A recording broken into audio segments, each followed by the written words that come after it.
Hey everybody, it's Jenny, and I am here today to share how I planned this week in my Plum paper planner. This is a 7 by 9. It is the same size as a Happy Planner, and I'm going to use these More Avenue stickers, and this is in honor of International Women's Day. And I'm really excited about it because I loved the art on these stickers and thought they were super cute. I'm going to make the orange sticker the center focal point, and then I will use these two others as the two other anchor points. Now you can see over there on the right hand corner, I put the box, the full box with the girl, a little bit askew. I always do that. Well, okay, I shouldn't say always, but I do that a lot just because I like that it makes things a little bit more whimsical and playful. Now I'm going to use this full box. It's hand drawn by, I think it's River and Ink, to use as the mat for this girl, and then do the same thing by just putting it a little bit off kilter to give the whole layout a little bit of fun, a playfulness, if you will. As you can see, I'm just using a whole bunch of stickers for my stash. This is the sticker book that I use to keep functional stickers. So a lot of boxes, a lot of icons. That's really most of what's in here. And so look at that cute little, those are Bubba Bear Studios, and I don't find myself using them very often, but they're super cute and it's gonna work just great. Now, I did not say this at the beginning, but this is a plan as I go. And so we are going to set up the week, and then each day I go through and I add the things that need to be added on top of this. So you'll get to see that as we go. I'm filling in the activities. I'm back to using a Papermate Flare just for fun. I have also been using the Sarasa dry pens. They're great. They don't smear. They're gel pens that don't smear. And if you use the smaller nibs, like the 0.38 or the 0.5, you can highlight right over them because they have dried. I use the 1.0, but anyway. These Studio Calico label stickers are wonderful. I talk about them a lot. I just trimmed that little edge off so it could sit flush against the edge of the column, and I just really like the way that looks. I mean, sometimes I do leave the full sticker, but I think that making it flush makes it feel a little bit more cohesive to me, or it all goes together a little bit better. That I just put down was also another Studio Calico label sticker. I really like those stickers. I don't know if you've had a chance to check them out or not. I'll link them down below. I really enjoy the way that they are super inexpensive, a boatload of colors, like 15 or something. And it's just a great way to get a little bit of extra color in my planning. And so I always enjoy that. And again, I'm not going to lie, the low price is always a great factor. Now, I'm just continuing to plan through the week. Like I said, I go ahead and I put down the activities that actually are happening that I have planned down at the very beginning of the week. That's the whole reason that I plan, is to get the plans down there, to make sure that I go where I need to go. And then adding to-dos or any other things are on top of that. So it's most important for me that, oh my gosh, I make it to practice, or those kinds of things. That's where I started and why I started planning. So that's oh my gosh, I can't even speak, why you will see me doing this way every single time, because it's what's important to me. It's what needs to be done. Now, I'm also still using my mild liners. I know that's not a surprise probably, to add that little pop of color to the layout when I'm writing directly on the paper. I do like to write directly on the paper. I don't always want to use a box. I prefer the look of alternating, and I also don't want to use all stickers. That would be cost prohibitive, to be sure. Now look at that super cute little doctor icon. I had to add him. So writing directly on the paper, if I use a mild liner first, it helps add that pop of color that for me is imperative. I want my pages to just be colorful and fun and like a little mini work of art. That is what keeps me motivated throughout the week and makes me I think it's adorable. And so then that keeps me coming back. And that's how I know that I stay functional. So I am just filling that in right there.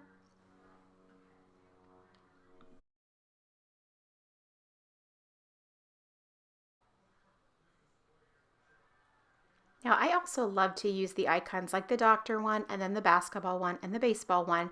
Again, it's the exact same thing. They're really cute to me. They help my eye see right away, and that both of those things together make me significantly more functional.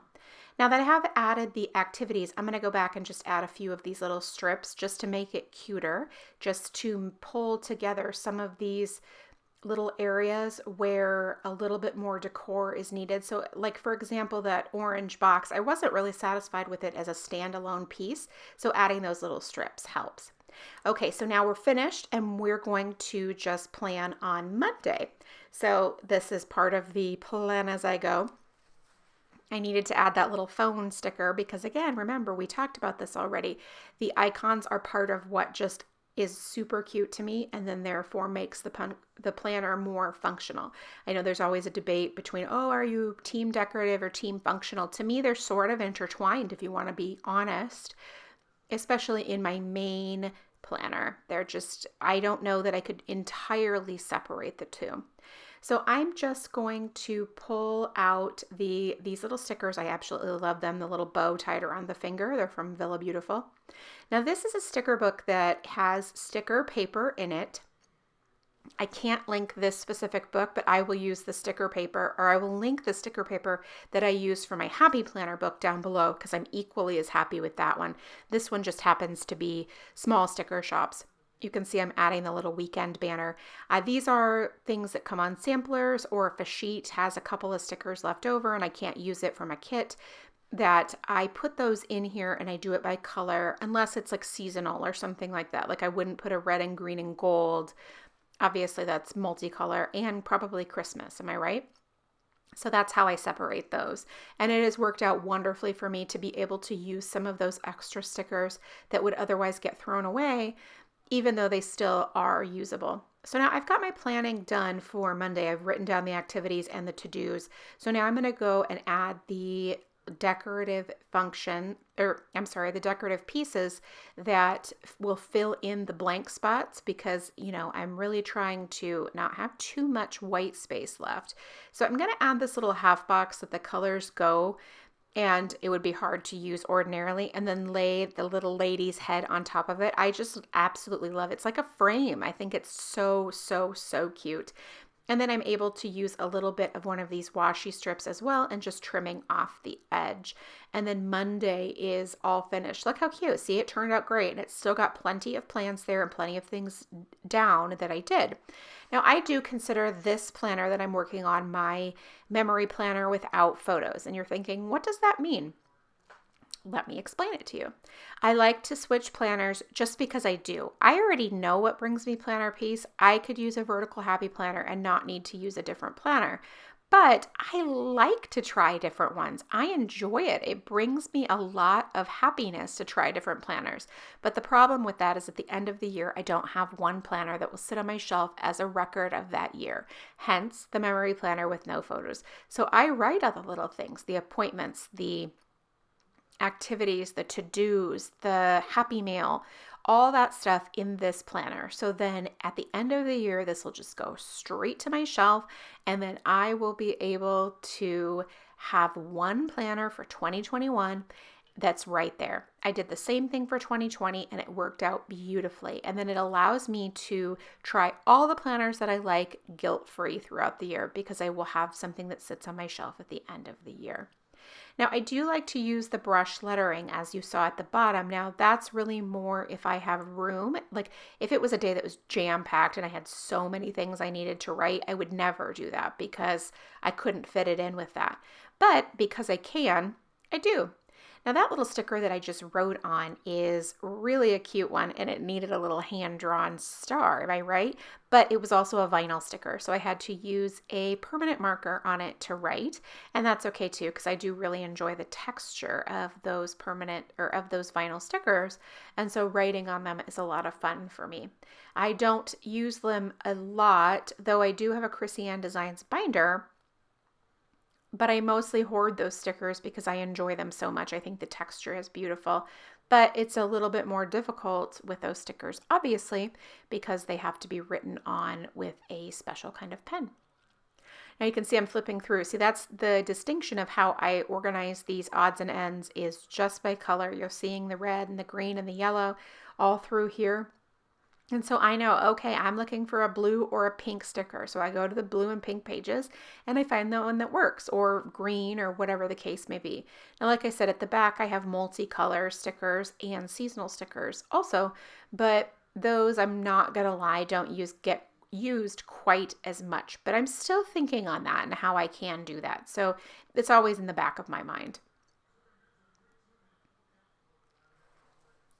Now, one of the things that I've been wanting to do recently that I haven't been doing a very good job at is using washi in slightly more playful ways. That's one. So right here you can see I put this one at sort of an angle, and then I'm going to place another one straight across just to have those two play off of each other but not be straight across both of them. So that's why the green one is sort of angled. The second thing is I'm wanting to use multiple colored mild liners on one layout. I just don't do a good job of that. I kind of get something in my head and then I go for it. Like this page, for example, I was using the light blue mild liner and I'm not doing a great job of switching that up. So I need to work on that a little bit. As you can see, again, I'm still sitting here working with my blue mild liner and even filling in the letters for that film, or I wrote that right there, with the mild liners. It's fine. I really like the blue and it matches, so it's great, but I would like to vary the colors in my layouts. I need to do a better job of that. So as you can see, that's often something that I do as well. So like that big header of film, and then I want to make a little list underneath. So I just include those by using the mild liner to draw that out. Now, I also not only try to switch it up in terms of writing directly on the page and then writing on a sticker in the columns, but I also try to do that across. That can be a little bit more difficult to do both of those, so it is often a challenge, and then I don't always get it right, but I try and it's a lot of fun. Now this little box has a checkbox on it, and so I'm going to just add the icon sticker over that little box where you would ordinarily, I guess, put a check mark, because I don't need to put a check mark. But so that is another thing that I track in here is Happy Mail, just for fun. I enjoy it. It's not something that needs to be done or anything like that, but it's one of the things that makes me happy, and I find that if I am happy with the planner pages, then it all goes better. Now I'm going to stamp. This is an Everyday Explorer stamp set about spring, and I just love it. And I knew that there was a couple of stamps in here that I wanted to use, so I'm trying to figure out in the space that I have which one will work. I'm going to ink it up. I'm using my black VersaFine ink, and if you have ever thought about stamping, please spend the money and just get a black VersaFine ink pad. You will find yourself the happiest with it. In general, it is meant for small details, and planner stamps are typically fairly small, and it will really do the best work for you as a beginner. You'll see a lot of people recommending other stamp pads or things like that. And I can't stress enough how, as a beginner, if you don't want to be frustrated, spend a couple of extra dollars and get a VersaFine ink pad. It will help you considerably.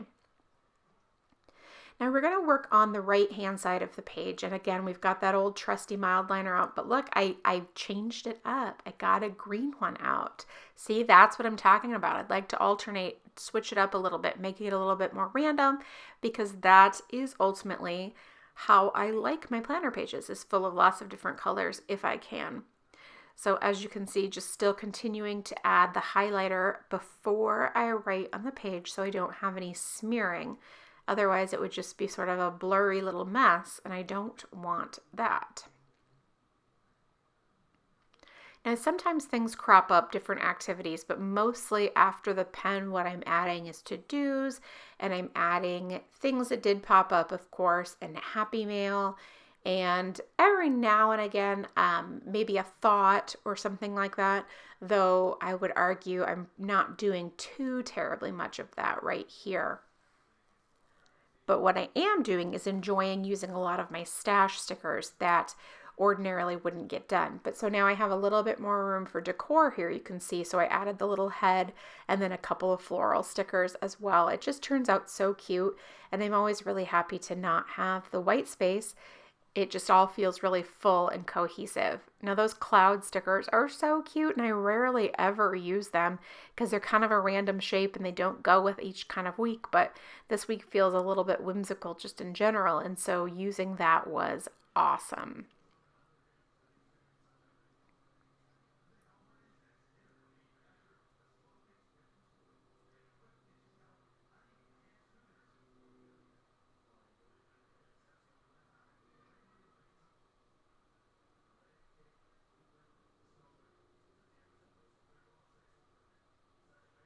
Just continuing to work my way through Friday with the different activities and things that need to be notated, but really just lists and shopping and things like that, and using those mild liners on the page. As you can see on the right side, I did manage to pull in the different colors like I was talking about at the beginning. Then it really does change up the look of the page. You'll have to see that in the photo, but I think it really ends up being pretty fun and makes the page not only more interesting, like makes my eye move around the page a little bit more, but the overall feel changes a bit too. Now that's the same thing here. I'm trying to find like a corally pink color that will match, and that can be hard when you're really looking at a specific color palette, especially one that has colors that are a little tiny bit different than the norm.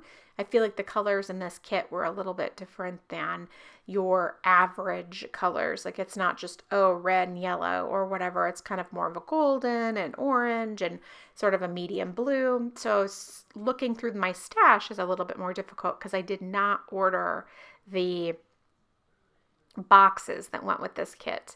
Now I'm also using, you just saw it right there, and I don't know if you caught it or not, I am using the Zig Clean Color Dot markers as my bullet points these days, and I am obsessed. I don't even have to use a bullet sticker at all, ever. Do you see it right there? It just adds that little pop with a marker. It is amazing. I will link them up below so you can check them out, but they have revolutionized my planning because obviously, in a pinch, I can use them as a normal writing implement as well. And then the other side has a fine tip so you can write with them. And that it's just a bunch of beautiful colors. And then there's no little bullet point stickers for me to fight with and try to get down on the page. Now you can see right there, that's what I was talking about with the alternating the writing directly on the page and the boxes. How I like to do it in the columns, of course, but then I'm also trying to do it across as well. And so that's a perfect example right up there above the weekend banner, because it can be a little bit more difficult to make that all come together in some of the spaces depending on the spacing. Now these stickers right here, these are old ones from my stash. I've had these forever, and as you can see, there's tons of them left. I haven't managed to whittle down because I forget about them all the time, but there are plenty here that I can mix and match from because there's different colors here. So now same thing, I am actually starting gardening. So for these entries at the bottom, and then there'll be another one on Sunday, I'm notating, I just started a bunch of seeds. And so I'm notating when they're popping up out of the dirt because it's very exciting. And I would like to refer back. So maybe I can do a little bit of memory keeping about my garden this year, and so I'll want to know when they popped up and when they poked through, like how many days and those kinds of things. So those are fun additions to the planner as well, because I know that it's someplace that I won't lose it, like if I wrote it down on a scrap of paper or something like that. So it's just really fun. And again, in the future, I'll be able to look back on it. So maybe it's not gardening for you, maybe it's something else, but it's just an absolutely wonderful way to be able to look back on something without having lost it. So I think that's definitely a bonus here. So that is it for me today. Thank you so much for stopping by and watching. I really do appreciate it. If you have any questions, please let me know in the comments below, and I'll do my best to get back to you. Thank you so much, and make it a great day.